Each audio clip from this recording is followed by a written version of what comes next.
تو آج ہم بات کر رہے ہیں حضرت موسیٰ علیہ السلام کی عظیم داستان کی۔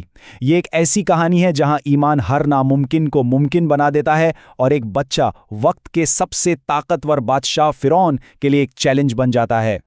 مگر یہ سوال ضرور ذہن میں آتا ہے کہ آخر ایک ٹوکری میں بہتا ہوا ایک چھوٹا سا بچہ اس دور کی سب سے بڑی سلطنت کے لیے اتنا بڑا خطرہ کیسے بن سکتا ہے؟ اسی سوال کے جواب میں ایک پوری تاریخ چھپی ہوئی ہے۔ تو چلیے اس کہانی کا آغاز کرتے ہیں قدیم مصر سے، ایک ایسی سرزمین جہاں فرعون کی حکومت تھی اور اس کی طاقت کو چیلنج کرنے کا کوئی سوچ بھی نہیں سکتا تھا۔ دراصل فرعون ایک پیشین گوئی سے خوفزدہ تھا۔ اسے بتایا گیا تھا کہ بنی اسرائیل میں ایک بچہ پیدا ہوگا جو اس کی سلطنت کے زوال کا سبب بنے گا، اور اسی ڈر نے اسے اتنا ظالم بنا دیا کہ اس نے اپنی سلطنت میں پیدا ہونے والے تمام نوزائیدہ لڑکوں کو قتل کروانے کا حکم دے دیا۔ ایسے خوفناک حالات میں اللہ نے حضرت موسیٰ کی والدہ کے دل میں ایک بات ڈالی۔ یہ ایک ماں کے لیے ایمان کا شاید سب سے بڑا امتحان تھا کہ اپنے بچے کی جان بچانے کے لیے اسے اپنے ہاتھوں سے دریا کی لہروں کے حوالے کر دے۔ اور یہاں دیکھیں اللہ کی تدبیر۔ جس بچے کو مارنے کے لیے فرعون نے پوری قوم پر ظلم ڈھایا، وہی بچہ بہتے بہتے سیدھا اس کے اپنے محل تک جا پہنچا۔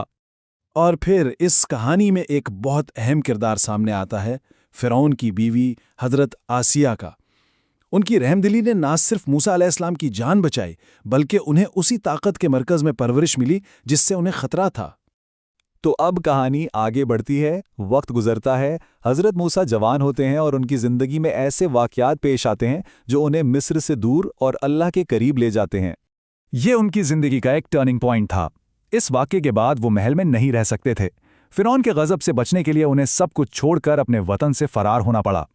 مصر سے فرار ہونے کے بعد ان کا سفر انہیں مدین لے گیا، جہاں انہیں پناہ ملی۔ لیکن ان کی اصل منزل تھی کوہ طور، جہاں اللہ سے ان کی ہم کلامی نے ان کی زندگی کو ہمیشہ کے لیے بدل دیا۔ یہ وہ لازوال لمحہ تھا۔ کوہ طور پر ایک جلتی ہوئی جھاڑی سے اللہ نے حضرت موسیٰ سے براہ راست بات کی۔ یہ آگ نہیں تھی، یہ نور تھا، اور یہی وہ مقام تھا جہاں انہیں بنی اسرائیل کی رہباری کا عظیم کام سونپا گیا۔ اور اب کہانی کا اگلا حصہ شروع ہوتا ہے۔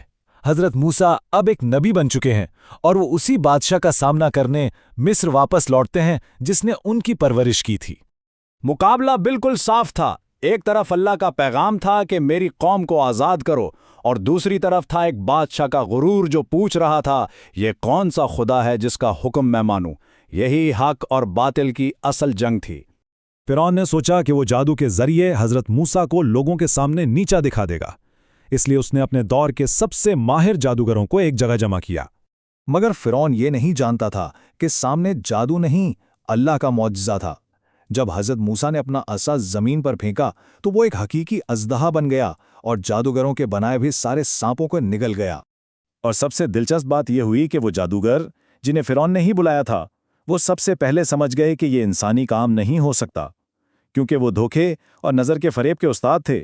انہیں فوراً پتہ چل گیا کہ یہ ایک معجزہ ہے، اور ان کا فوراً ایمان لے آنا فرعون کے لیے سب سے بڑی شکست تھی۔ اب ہم اس کہانی کے عروج یعنی کلائمیکس کی طرف بڑھ رہے ہیں، مصر سے ہجرت کا وقت اور وہ آخری فیصلہ کن مقابلہ۔ ذرا اس منظر کو تصور کریں۔ بنی اسرائیل پوری طرح سے پھنس چکے تھے۔ ان کے پیچھے فرعون کی پوری فوج تھی اور آگے ایک بے کنار سمندر۔ ہر قسم کی امید، ہر راستہ بند ہو چکا تھا۔ ایسے لمحے میں جب ہر ظاہری راستہ بند نظر آ رہا تھا، حضرت موسیٰ نے صرف اور صرف اپنے رب کے حکم پر عمل کیا۔ یہ توکل اور یقین کی انتہا تھی۔